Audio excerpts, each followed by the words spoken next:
বন্ধুরা ICC champion ট্রফিতে আসতে চলেছে সবার জম, একাই ম্যাচ জিতিয়ে দেবে সম্পূর্ণ নতুন ওপেনিং জুটি ভারতের, বড় সারপ্রাইজ দেবে বিসিসিআই। বন্ধুরা আপনারা যদি দেখতে চান তাহলে ভিডিওটি লাস্ট অবধি দেখতে হবে, চ্যানেলটিকে সাবস্ক্রাইব করতে হবে, লাইক দিতে হবে এবং নোটিফিকেশন বেল আইকন দাবাতে হবে। বন্ধুরা 2023 সালে ওডিআই বিশ্বকাপের পর 2024 সালে শ্রীলঙ্কার বিরুদ্ধে মাত্র একটি ওডিআই সিরিজ খেলেছিল ভারতীয় দল।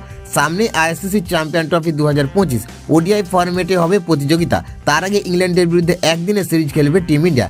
ইংল্যান্ড সিরিজ ও আইসিসি চ্যাম্পিয়ন ট্রফির সম্পূর্ণ নতুন ওপেনিং জুটি দেখা যেতে পারে ভারতীয় দল। বন্ধুরা এর আগে ওডিআই ফরম্যাটে বিশ্বকাপ ও শ্রীলঙ্কা সিরিজে ওপেনিং করেছিলেন রোহিত শর্মা ও শুভমন গিল, কিন্তু রোহিতের বর্তমান ফর্ম একেবারে খারাপ, গিলের রয়েছে ধারাবাহিকতার অভাব।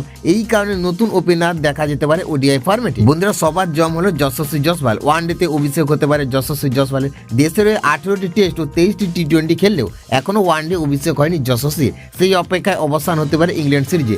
এমনকি চ্যাম্পিয়ন ট্রফিতে দলে তার থাকার সম্ভাবনা জোরালো হচ্ছে। বন্ধুরা বর্ডার গাভাস্কার ট্রফিতে ভারতের সর্বোচ্চ রান স্কোরার যশস্বী, 43.44 গড়ে তিনি করেছেন 391 রান। একটি সেঞ্চুরি ছাড়াও আছে দুটি হাফ সেঞ্চুরি। ওপেনিংয়ে ভরসা দিয়েছেন যশস্বী, সেই ক্ষেত্রে চ্যাম্পিয়ন ট্রফিতে রোহিতের সঙ্গে ওপেন করতে দেখা যেতে পারে বাঁহাতি ব্যাটারকে।